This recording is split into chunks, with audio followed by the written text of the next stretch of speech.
ایک بہت اہم مسئلہ ہے کہ جس کی وجہ سے لوگوں کی نمازیں ضائع ہو جاتی ہیں۔ وہ مسئلہ یہ ہے کہ سجدے کے اندر انگلیوں کا نہ لگنا۔ اب اکثریت جو نمازیوں کی ہے، جب وہ سجدہ کرتے ہیں تو ان کے پاؤں جو ہے وہ سجدے کے اندر نہیں لگتے، پاؤں ان کے پیچھے سے اٹھ جاتے ہیں، کیونکہ سجدہ 7 ہڈیوں پر ہے۔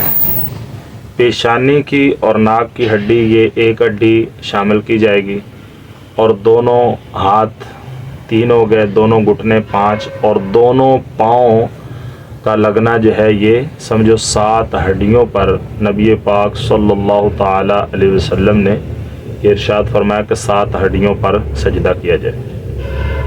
اب پاؤں جب نہیں لگتے تو پھر سجدہ صحیح طریقے سے ادا نہیں ہوتا، تو پاؤں کی ایک انگلی کا لگنا جو ہے یہ شرط ہے۔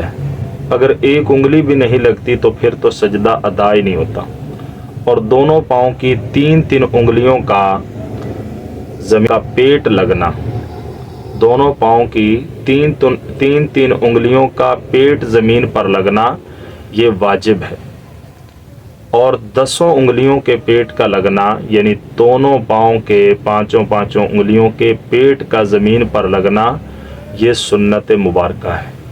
لہٰذا اگر کسی نے ایسی نماز پڑھی کہ جس کے اندر سجدے کے اندر ایک انگلی بھی نہیں لگی، تو اس طریقے سے اس کا سجدہ ادا ہی نہیں ہوا۔ جب سجدہ ادا نہیں ہوا تو نماز بھی نہیں ہوئی، اور 3 انگلیوں کے پیٹ کا زمین پر لگنا واجب ہے، اور اگر 3 انگلیوں کا پیٹ زمین پر نہیں لگا تو نماز مکروہ تحریمی واجب الاعادہ ہے، اس نماز کو دوبارہ پڑھنا واجب ہے۔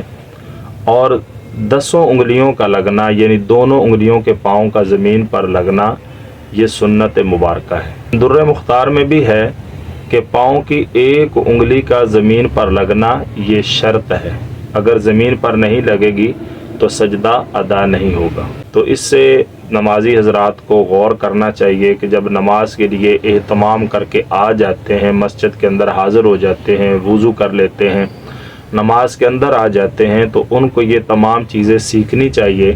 نماز کے اندر سجدہ کیسے کرنا ہے، ان تمام چیزوں کے بارے میں معلومات ہونی چاہیے، ورنہ نمازیں ایسے ہی ضائع ہوتی رہیں گی۔